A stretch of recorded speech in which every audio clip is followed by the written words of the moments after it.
Hello दोस्तों, स्वागत है आपका हमारे यूट्यूब चैनल डिफेंस स्टडी पे।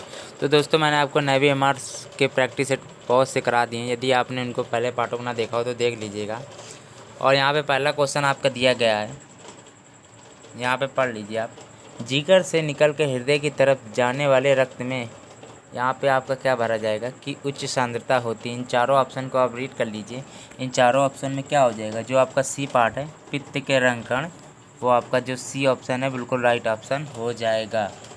और यहाँ पे क्योंकि जो आपको पता होगा, क्योंकि यकृत ही पित्तरस का श्रावण करता है।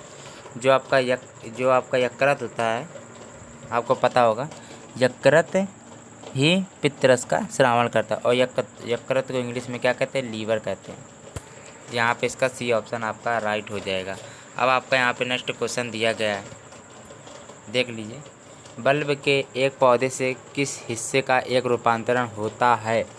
दूसरे का आपका जो ऑप्शन क्या हो जाएगा, सी पार्ट आपका राइट हो जाएगा। तना आपका यहाँ पे राइट ऑप्शन हो जाएगा। आपको पता होगा कि बल्ब पौधे के तने का रूपांतरण करता है, ठीक है। और या भोज्य पदार्थों को संचय करता है। उदाहरण आपका जैसे प्याज होता है। आप इसका सीधे राइट ऑप्शन याद कर लीजिए, तना आपका राइट है। नेक्स्ट आपका क्वेश्चन दिया गया है, यहाँ पे देख लीजिए। आपका नेक्स्ट क्वेश्चन है, इनमें से कौन रक्त को हृदय से शरीर के विभिन्न अंगों तक ले जाता है। इन चारों ऑप्शन को आप रीड कर लीजिए। तीसरे का आपका क्या ऑप्शन हो जाएगा, ए पार्ट। जो आपका धमनियाँ होती हैं वो आपका रक्त को हृदय से शरीर के विभिन्न अंगों तक ले जाती हैं। और आपको पता होगा धमनियों के बारे में आप जान लीजिए कि धमनियाँ जिनमें मतलब शुद्ध रुधिर बहता है, आप इन्हें याद कर लीजिए। धमनियाँ आप क्या होती हैं कि धमनियाँ में आपका जो शुद्ध रुधिर होता है वो आपका प्रवाहित होता है, शुद्ध रुधिर होता है धमनियों में, निकलता है इनसे। और आप एक और याद रख लीजिए कि आपको पता होगा कि जो रुधिर को हृदय से अंगों तक ले जाती हैं, जो धमनियाँ होती हैं वो रुधिर को मतलब रक्त को अंगों तक ले जाती हैं, अंगों तक ले जाती हैं, अंगों तक ले जाती हैं, अंगों तक ले जाती हैं। जो आपकी धमनियाँ होती हैं वो रुधिर को हृदय से अंगों तक ले जाती हैं। अब इसको याद कर लीजिएगा। और आपका नेक्स्ट क्वेश्चन दिया गया है, पानी का रासायनिक सूत्र क्या होता है। आपका H2O होता है, जल होता है। पानी का सूत्र H2O होता है, आपको पता होगा। और एक आपका और होता है कि भारी जल का क्या सूत्र होता है, तो आप इसको याद कर लीजिएगा। जो D2O होता है वो आपका भारी जल का सूत्र होता है। और जो H2O होता है वो आपका जल का सूत्र होता है। और आपको पता होगा कि इसको ड्यूटेरियम भी कहते हैं, ठीक है। इसको ड्यूटेरियम भी कहते हैं, इसको D2O को। अब आपका यहाँ पे दिया गया है, जैसे कि देख लीजिए, 5वां नंबर क्वेश्चन दिया गया है, देख लीजिए। निम्नलिखित तत्वों में से किसकी परमाणु संख्या एल्युमिनियम की तुलना से अधिक है। एल्युमिनियम आपका, आप इसको याद कर लीजिए। इस परमाणु संख्या यहाँ पे पूछा गया है दोस्तों।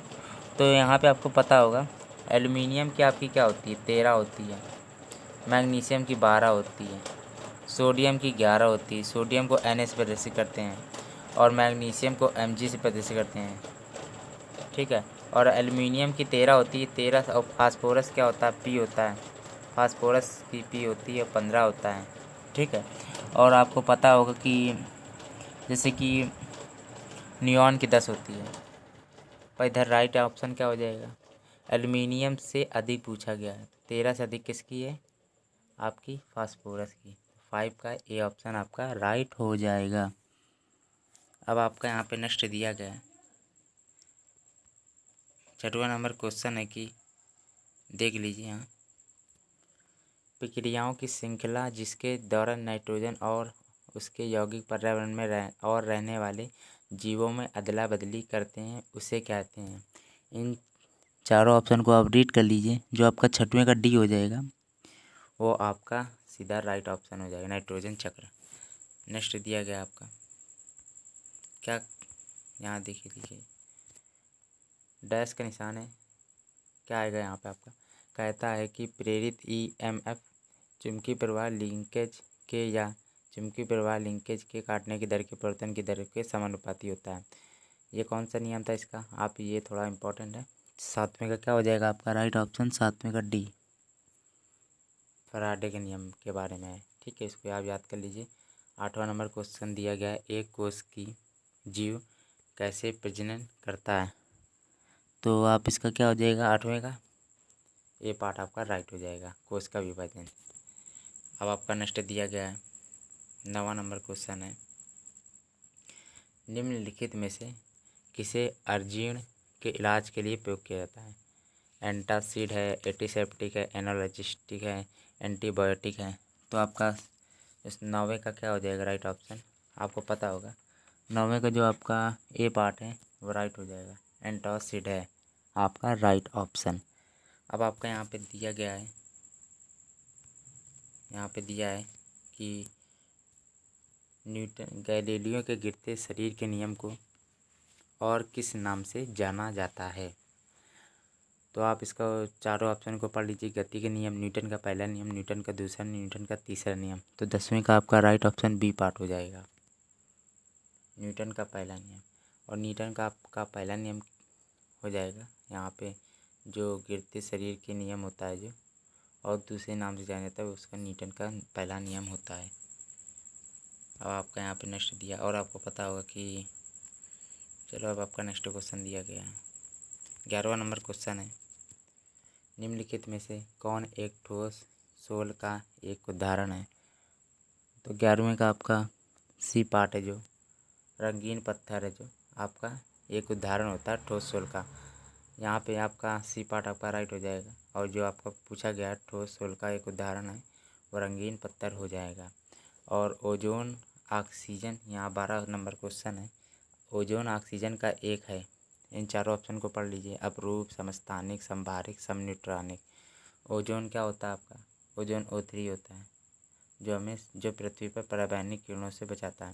O3 तो O3 12वें का क्या हो जाएगा राइट ऑप्शन, ए पार्ट आपका राइट हो जाएगा। यहाँ पे 12वें का जो ए पार्ट है अपरूप होता है, ओजोन होता है जो ऑक्सीजन का ओ होता है, ऑक्सीजन का अपरूप होता है। यहाँ पे ए पार्ट राइट हो जाएगा।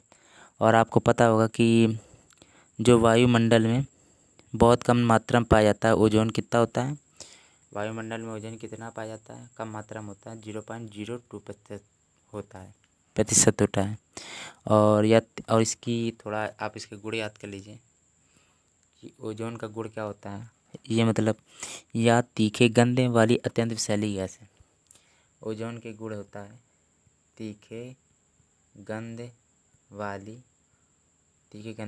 विषैली गैस होती है, जहरीली गैस होती है आपकी, विषैली गैस होती है ओजोन आपकी। ओजोन O3 सूत्र होता है। यहाँ पे ए पार्ट राइट हो जाएगा, और यहाँ पे रंगीन पत्थर इसका राइट था। अब यहाँ पे 13वां नंबर क्वेश्चन दिया गया है, पौधे के किस भाग से दालचीनी प्राप्त की जाती है। तो यहाँ पे 13वें का क्या हो जाएगा, जो बी पार्ट होता है वो आपका राइट ऑप्शन हो जाएगा, जो पौधे के छाल से दालचीनी प्राप्त की जाती है।